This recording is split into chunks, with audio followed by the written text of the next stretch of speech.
שלום וברוכים הבאים לאתר של סמיקום. שוב שלמה מדבר אליכם, והפעם ברצוני להציג בפניכם את הגנרטור מבית סמיקום דגם DM8500. מדובר בגנרטור שמוציא 2800 ואט, 2.8 קילוואט בשפה המקצועית יותר.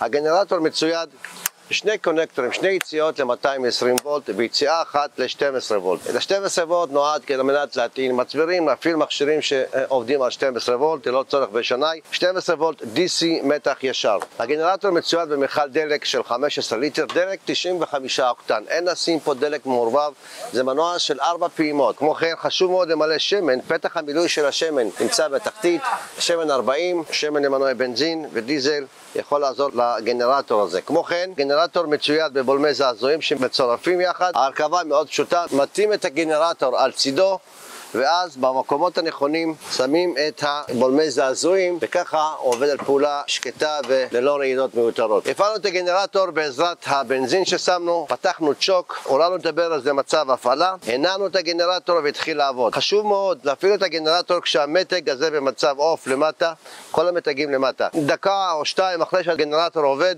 מרים את הכפתור ואז הוא מתחיל לייצר זרם.